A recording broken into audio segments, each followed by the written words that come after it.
Bonjour à tous et bienvenue sur cette nouvelle vidéo. Dans cette vidéo, je voulais me dévoiler un peu plus et vous parler d'un sujet qui est assez difficile.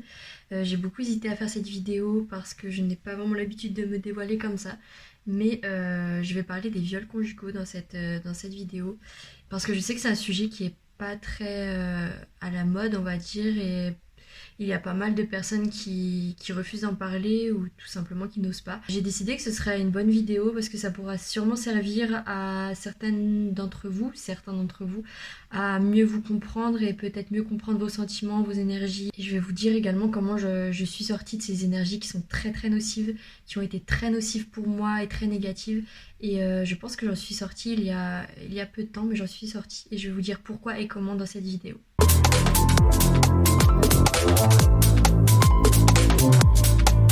Pour vous raconter un petit peu mon histoire, comme certains le savent, j'ai fait d'autres vidéos auparavant dessus. Je suis restée 10 ans avec un pervers narcissique. C'était en fait mon meilleur ami, on s'entendait super bien, on a vécu des choses incroyables ensemble. Mais à côté de ça, il y a eu énormément de violence, énormément de choses vraiment pas cool du tout. Beaucoup de violence, que ce soit psychologique, physique et mentale aussi. Et en fait, je n'ai pas tout de suite su que j'avais subi des viols conjugaux. Et donc là, ça fait vraiment 3 ans qu'on s'est quitté définitivement. Durant ces 3 ans, j'ai fait énormément de travail sur moi. J'ai vu beaucoup de personnes, beaucoup de psychologues, guérisseurs spirituels, l'hypnose également. Il y a une vidéo sur ma chaîne YouTube qui explique d'ailleurs un de mes rendez-vous qui a été très intense. Et la raison pour laquelle ce rendez-vous a été très intense, c'est justement parce que l'hypnotiseuse m'a fait comprendre que ce que j'avais vécu, enfin oui, elle m'a fait ouvrir les yeux sur le fait que ce que j'avais vécu, c'était des viols conjugaux. J'y avais déjà pensé, mais c'est vrai que c'est quelque chose de difficile quand même à déterminer parce que quand on est en couple, on se doit souvent de plaire à notre partenaire et de lui faire plaisir. Et enfin, en fait, je dirais que la distance entre le viol et le consentement, quand on est en couple, c'est vraiment difficile de faire la différence. Et si vous êtes dans la même situation, d'ailleurs, vous serez d'accord avec moi, peut-être qu'il y en a entre vous qui doutent, qui ne savent pas vraiment si ça a été un viol conjugal ou pas. Et sachez que si vous doutez, c'est déjà que vous n'avez pas été totalement consentante. Et donc ça a sûrement été le cas. Pour ma part, ça a été le cas à plusieurs reprises, donc on m'a vraiment fait ouvrir les yeux. Et quand je suis sortie justement de cette séance d'hypnose, j'ai été totalement anéantie en fait, parce que je me suis dit que c'était beaucoup plus grave que ce que je pensais. Et quand on est surtout dans une relation avec des pervers narcissiques, on a l'impression de plus arriver à réfléchir et qu'il y a un réel brouillard mental. J'en ai déjà parlé dans d'autres vidéos, mais ce brouillard mental empêche de réfléchir, empêche de prendre des décisions réfléchies. Et on devient vraiment, en fait, on est hors de soi, hors du temps, hors de tout, hors de toute réalité. Quand je suis sortie de mon rendez-vous avec l'hypnotiseuse, ça m'a rendue extrêmement triste et c'est là où j'ai pu remettre en place le puzzle. Et là, j'ai commencé à me dire, est-ce qu'il l'avait fait exprès? Est-ce que c'était intentionnel de sa part? Après, quand on est avec des pervers narcissiques, on lui donne énormément d'excuses, donc encore maintenant, je ne sais pas, je pourrais pas répondre à cette question, mais je veux même pas me la poser en fait. Je préfère passer à autre chose et ne plus penser à ces moments-là.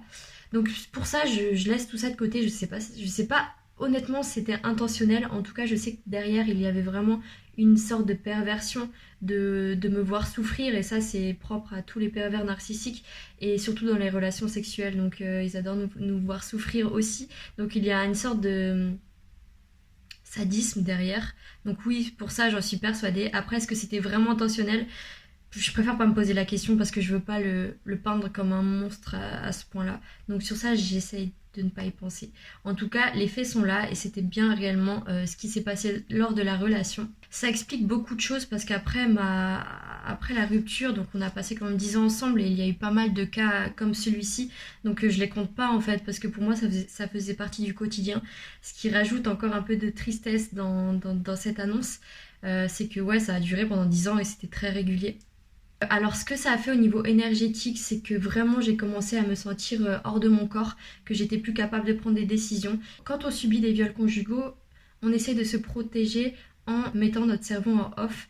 Et c'est de là où vient cette sensation d'être hors du corps et de ne plus pouvoir se contrôler. C'est tout simplement que votre cerveau, il ne veut pas souffrir plus et il se met en off et là vous ne pouvez plus réfléchir normalement en fait. Et cette sensation, elle est restée pendant les 3 ans où j'ai travaillé sur moi. Elle vient de partir depuis peu, mais c'est une sensation vraiment de brouillard mental. J'en ai parlé dans toutes les vidéos que vous pourrez voir sur cette chaîne, je parle de ce brouillard mental. Et en fait, je pense vraiment que ça vient aussi des relations forcées, de ce viol conjugal qui s'est répété dans le temps. Et c'est vraiment fou parce qu'en fait, on a vraiment l'impression d'être spectatrice de sa vie et de ne plus être commandante. On n'est plus dans son corps, on n'est plus maître de son corps. C'est quelqu'un d'autre qui nous possède en fait. Et qui nous possède dans tous nos aspects, que ce soit dans nos désirs, dans notre corps. On n'a plus accès à notre corps, on se sent plus soi. C'est une aliénation de nous en fait, une réelle aliénation. Et, et ça crée énormément de dégâts. Il faut énormément de temps pour s'en remettre. Donc je comprends qu'il y a certaines personnes qui n'arrivent pas à mettre vraiment ce diagnostic, qui n'arrivent pas à s'autoriser le fait de dire que c'était vraiment un viol conjugal, parce que derrière tout ce que ça implique, c'est que ça peut nous détruire, ça peut nous blesser, mais on va pas refaire le passé. Ce qui s'est passé est passé. Ok, ça peut vraiment pendant un certain temps vous détruire, vous blesser. Il n'y a rien qui ne se guérit pas. Au bout de 3 ans, j'ai réussi à me défaire de ce brouillard mental, de me retrouver pleinement en possession de mon corps, de me sentir belle, de me sentir bien alors que je me sentais salie, impure. J'avais souvent cette sensation d'impureté, le fait de... Je sais, en fait, c'est vraiment dur à expliquer, hein. Mais je qualifierais ça plus d'un brouillard et on n'arrive pas à réfléchir. Vous étiez peut-être dans la même situation si vous étiez avec un pervers narcissique qui ne vous écoutait pas, qui n'écoutait pas quand vous mettiez des barrières et qui n'écoutait pas quand vous n'étiez tout simplement pas consentante. Voilà, donc comment j'ai réussi à sortir un petit peu de ce brouillard et de ce mal-être.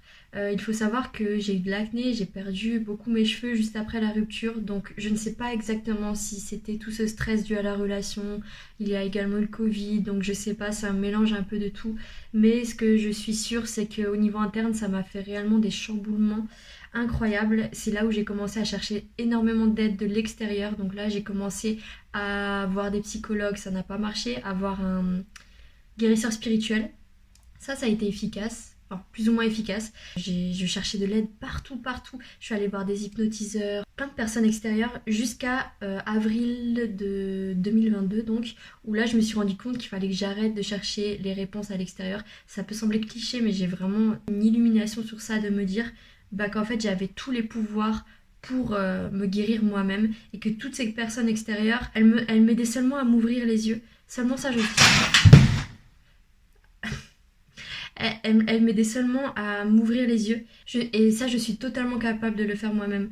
Ouvrir les yeux, c'est parfois difficile. Ça demande beaucoup de courage de qualifier ces actes en viols conjugaux. Ça me semble barbare d'utiliser ce mot, parce que cet acte-là, il a été réalisé par quelqu'un que j'estimais énormément et que je qualifie encore maintenant comme étant mon meilleur ami. Donc c'est vraiment difficile de mettre ce mot-là dessus et d'accepter le fait que tout ça, ça a bien été ça, c'est bien ça qui s'est passé. C'est difficile, mais il faut garder en tête que tout ça, c'est que des mots. Et oui, ok, il y a une violence derrière, mais on est toujours vivant.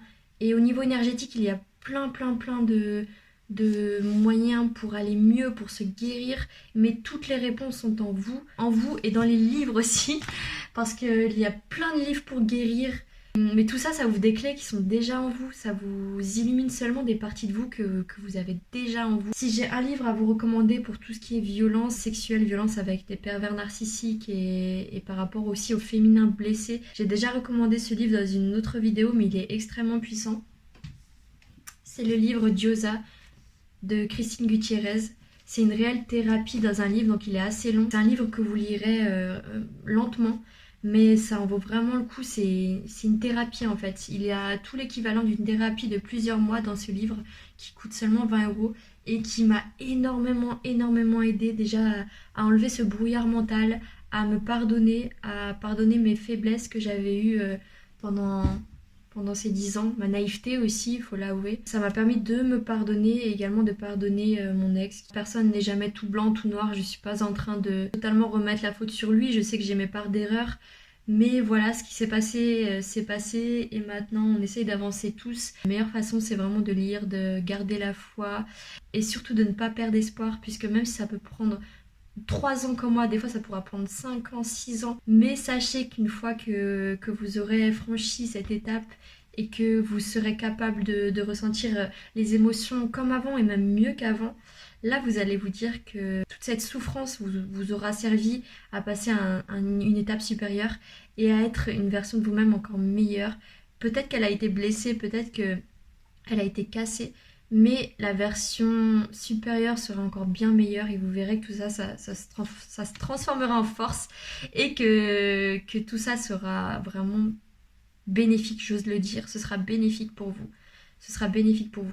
Dites-moi en commentaire ce que vous en pensez, si vous avez eu des expériences similaires et comment vous avez réussi à vous sentir mieux par rapport à ce brouillard que l'on peut sentir dans notre tête après des événements traumatisants comme cela.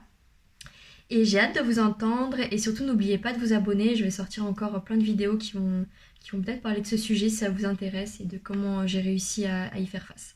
Voilà, je vous fais de gros bisous et à très vite pour la prochaine vidéo.